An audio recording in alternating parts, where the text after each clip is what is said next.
Hey everyone, I'm Sydney with The Leaderboard, and today we are going to cover the history of the Brotherhood of Steel, from its creation all the way through the Fallout franchise and its eventual role in Fallout 76. Ad Victoriam.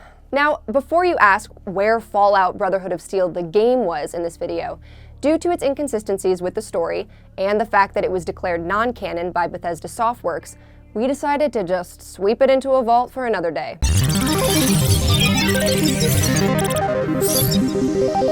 January 7th, 2077, the Mariposa military base. Naturally, the US and China are vying for military supremacy. On January 7th, Colonel Robert Spindle and his military team are regulated to the newly constructed Mariposa military base in order to keep an eye on the shady research happening there. Turns out, the research is just about the shadiest kind there is.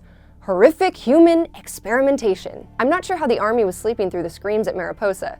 That seems pretty hard to miss. The scientists were experimenting on prisoners of war with the forced evolutionary virus, or FEV, in an attempt to generate a sort of mutant super soldier. But instead of getting Captain America, they got super mutants. Not the most wholesome or patriotic creatures. October 10th to October 20th, 2077.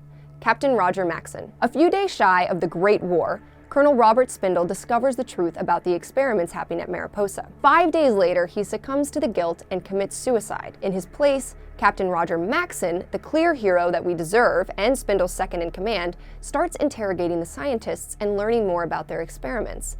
He ends up executing the entire scientific research team for their crimes against humanity. Maxson is so pissed that on October 20th, he declares his desertion from the United States Army via radio. October 23rd, 2077, the Great War. The US Army, however, left Maxson on hold to deal with the Chinese.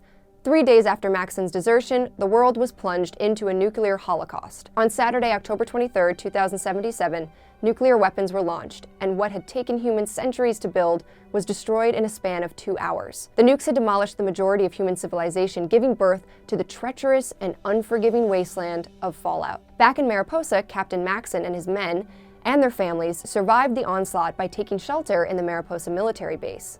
The FEV, however, had been accidentally released and was making its way into the newborn wasteland. You can thank FEV for some of the more awful creatures you encounter, such as the centaurs, deathclaws, and super mutants. Oh my. November 2077, the Exodus and the beginning of the Brotherhood. On October 25th, Captain Maxson is finally fed up with living next to giant vats of toxic virus. To relocate, he takes his soldiers and their families across the wasteland, sealing up the Mariposa base behind him.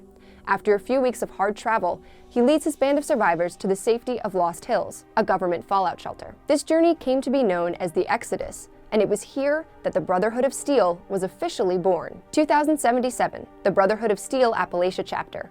Fallout 76. In the Lost Hills bunker, Captain Roger Maxson attempts to recruit any surviving military personnel across the country into his newly founded Brotherhood of Steel. After successfully contacting an old acquaintance, Lieutenant Elizabeth Taggarty, he manages to bring her into the fold, setting up a chapter of the Brotherhood of Steel in Appalachia. Unfortunately, that chapter is short-lived. Every Appalachia Brotherhood member is wiped out by the Scorched by year 2102. The Brotherhood of Steel. Okay, but what is the Brotherhood of Steel all about? Dedicated to rebuilding civilization, this brand new organization follows a doctrine of collecting, preserving, and rebuilding as much pre-war technology as possible. The original Brotherhood of Steel was run by a council of elders that governed internal affairs, with Roger Maxson being the head honcho, High Elder. Structurally, the Brotherhood is like a blend between the military and a church. Every member of the Brotherhood has a rank, which determines their status and responsibilities. Different chapters sometimes have different ranks, but here are the ones that are consistent throughout the Brotherhood. Initiates are new recruits in the process of training. Scribes investigate and reverse engineer new technologies. Knights are responsible for the manufacturing of weapons and other technology. Finally, Paladins are responsible for major operations across the wasteland. The 2150s. The rise of the Brotherhood. All along the post-war West Coast, factions are rising up to stake their claim in New California. With their energy weapons and power armor, the Brotherhood of Steel makes quick work of surrounding areas and becomes one of the dominant factions in the wasteland. South of the Lost Hills lies a growing raider group known as the Vipers. A somewhat shamanistic tribe, the Vipers worship the Great Snake and hunt with bone knives and poisoned spears. A far cry from the technology-savvy members of the Brotherhood. The elders of the Brotherhood decided to destroy the Vipers, not because they were a threat or anything.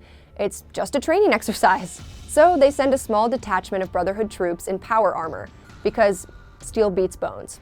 Always. The Vipers, however, are bold, ruthless, and hopped up on their pit viper venom. The Brotherhood ended up facing more than they expected. At this point in time, the Brotherhood is being led by High Elder Maxson II, son of the first High Elder. Maxson II leads the raiding party himself, but he doesn't stop to think that a group called the Vipers might be sporting poisonous weapons. So, in 2155, while Elder Maxson has his helmet off, he gets nicked by a poison arrow and dies a few hours later. His son John Maxson takes up the mantle of High Elder. 2161 to 2162, Super Mutants and the Master. Fallout 1. By this point, that released FEV really worked its magic. The horrid super mutants have been gradually but inexplicably spreading across the wasteland. Immune to both disease and radiation, the super mutants possess exceptional strength and endurance. Here's where you finally come into the story. A lone vault dweller emerges from Vault 13 and wanders into the direct path of the Brotherhood of Steel, with hopes of enlisting. Notoriously elitist, the Brotherhood makes you prove yourself by heading into the old Mariposa military base to find out what happened to one of their members, Sergeant Dennis Allen. Spoiler alert, that dude is dead.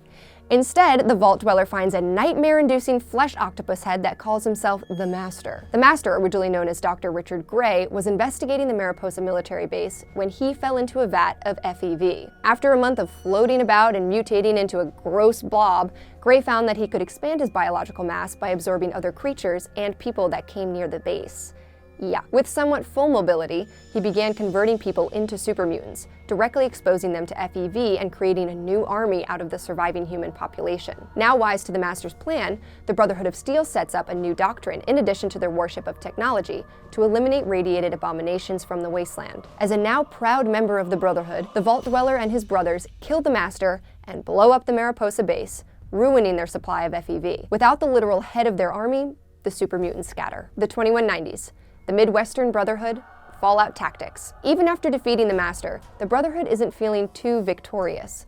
The organization is splintered. Some in the Brotherhood believe that the Brotherhood needs to increase their ranks with new recruits, while others want them to keep to their code of technological secrecy. The Elders rule in favor of keeping their technology among themselves. So they wouldn't have to deal with the smaller group and their radical ideas.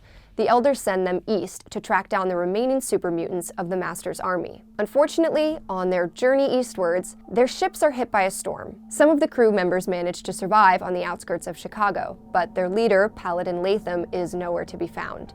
Eventually, this new group forms a splintered faction, the Midwestern Brotherhood of Steel. As you would expect, the Midwestern Brotherhood completely disregards the ideals from the original Brotherhood. Rather than hide in a bunker, they rule the surrounding towns and villages with a steel fist, and even accept non-humans into their ranks. They war with countless raider bands in the area, including the Revers, a warlike technological cult, as well as the super mutant army led by the insane former Paladin Latham. As the war continues in 2198, the Brotherhood's biggest enemy yet rears its ugly head. A robotic army commanded by the Calculator. A cyborg overseer from Vault Zero in Colorado, the Calculator considers all organic life forms to be enemies and seeks to exterminate them. Like in any good Fallout game, it's up to your character, a Brotherhood initiate, to save the day. In your final battle with the Calculator, you can choose your fate. Either take control of the Calculator and use its resources for the Brotherhood, allow your former comrade to merge with the Calculator, resulting in a new Brotherhood of Steel and anti-mutant regime. Of course, you could always do nothing and allow the Calculator to shut down forever. But my personal favorite choice has got to be just shooting the damn thing in the face. Take that, math. Fallout Tactics is kind of up in the air when it comes to canon, but we felt it was worth including. There's just too many cool Brotherhood of Steel details to ignore. Besides, the later games have dropped hints about the Midwestern Brotherhood, so it seems like they were a real thing, Calculator or not. 2231, the New California Republic. Brotherhood War. Back in the West, the Brotherhood was slowly losing power in the region. After the death of the Master comes the birth of the New California Republic, or NCR, a somewhat rudimentary attempt to govern this area of the wasteland. And so, the Brotherhood of Steel's Lost Hills region falls under the flag of the Two-Headed Bear. Sure, the Brotherhood still owns their bunker, but all the land above it and around it? Well, that's part of the ever-expanding NCR territory now. By 2231, the Brotherhood of Steel is being run by High Elder Jeremy Maxson. Like an avid Nintendo collector, he has a bit of a hoarding habit. Like many Brotherhood members, he doesn't feel that lesser people should have access to advanced technology. If it can shoot lasers, Only the Brotherhood of Steel can touch it. But the folks over at the NCR have something to say about that creed. They believe that advanced technology should be used to benefit the people. Their people, at least. So, war it is. The Brotherhood, while technologically mightier than the NCR, is unable to match their numbers in the war.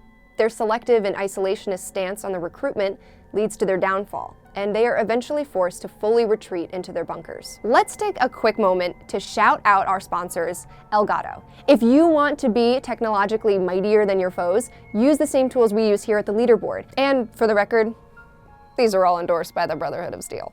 If you want to add awesome effects to your post-apocalyptic future, check out the Elgato Stream Deck. With cool features to enhance every Twitch and YouTube stream, it's the perfect device for any vault dweller. Sorry, Pip-Boy, I need those sweet hotkeys. Just click the iCard in the top right or use the link in the description to get your own Stream Deck. Now let's check back in with the Brotherhood of Steel. 2241, the Enclave, Fallout 2. While the Brotherhood of Steel is left licking their wounds, the Enclave swoops in on their vertibirds to secure power in the West. With tech that outclassed the Brotherhood, the Enclave could have taken over the world. But thanks to the effort of a certain chosen one, the Enclave is all but eradicated in the West, leaving it fair game for the growing NCR. 2254.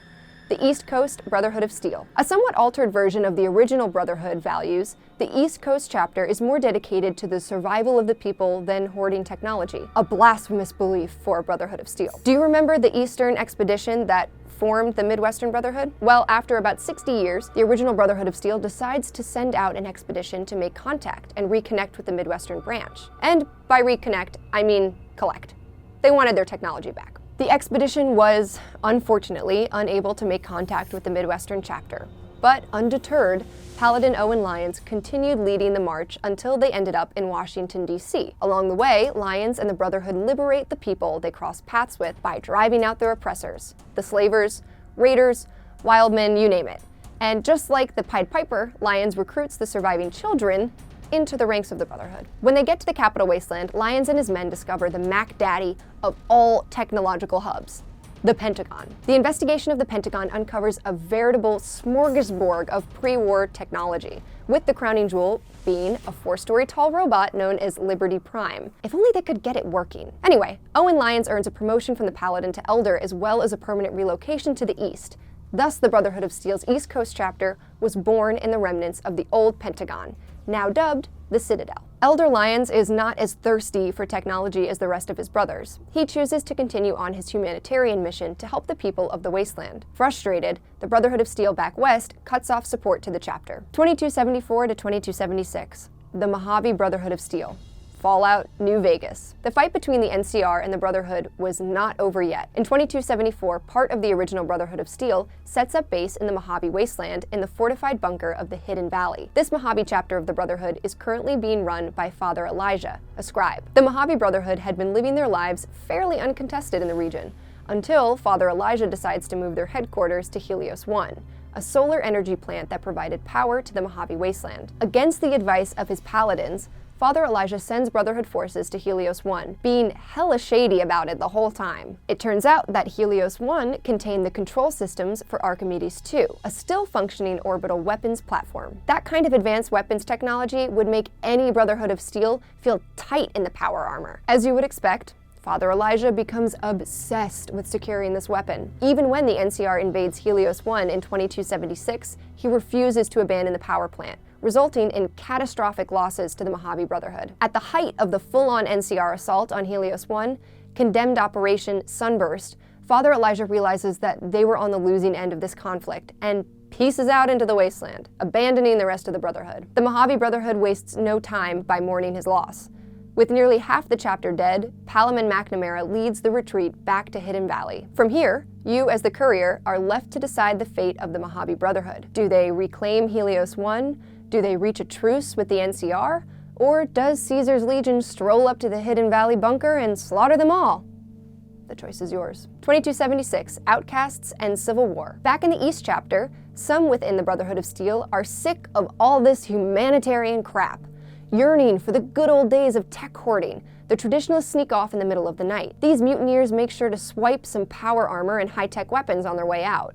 And so the Brotherhood outcasts come to be, scouring the capital wasteland for any tech they can get their metal mitts on. 2277 to 2278, Project Purity, Fallout 3, and Broken Steel. Just when you think they're gone, the Enclave rears their ugly heads again. Powerful as ever, they capture Project Purity at the Jefferson Memorial, hoping to purify the capital wasteland of its radiated creatures and citizens. But there's only room for one kind of power armor in this town, and the Lions Brotherhood bands together to put an end to the Enclave's plans. With the help of the Lone Wanderer, that's you, and the finally activated Liberty Prime, the Brotherhood of Steel drives the Enclave away and reclaims Project Purity. And, like the Boy Scout he is, Elder Lyons uses Project Purity to bring clean water to the citizens of the capital wasteland. Soon enough, the Brotherhood of Steel chases the Enclave back to Adams Air Force Base, the Enclave's last safe haven. They destroy the base and put the last nail in the Enclave's coffin, for keeps. Unfortunately, the Brotherhood's victories always seem short-lived.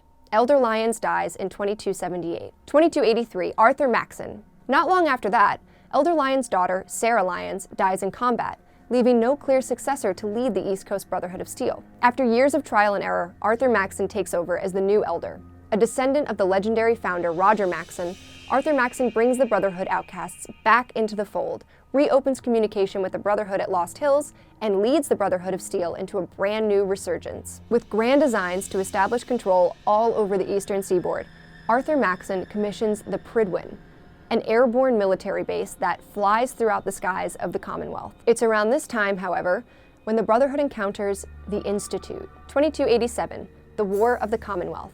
Fallout 4. It's too much to hope that the Brotherhood would be able to expand without some ominous group standing in the way. First, it was the Master's Army, then the Enclave, and now the Institute. Located in the Commonwealth, the Institute is able to produce advanced synthetic humans that could pass off for actual humans. You can imagine what kind of crazy paranoia this would cause, as the Institute begins using synths to infiltrate and sabotage the other factions. Naturally, the Brotherhood of Steel wants to destroy the synthetic abominations, and the Institute as a whole. Only the Brotherhood gets to have the coolest toys. Elder Maxson lands the Prydwen at the Boston airport, and begins the War of the Commonwealth. No matter what faction they side with, the sole survivor, that's you again, turns the tide of the battle. There's no one canon ending to Fallout 4, so let's assume the Brotherhood of Steel wins. With overkill protocols authorized, the Brotherhood derails the railroad and melts down the Institute from within. Looks like your work here is done, Paladin. Ad Victoriam! If you still don't have your Fallout fix, put down the Addictal and shoot over to our timeline of the whole Fallout series. I'm your host, Sydney. Thanks for watching, and be sure to subscribe to the Leaderboard.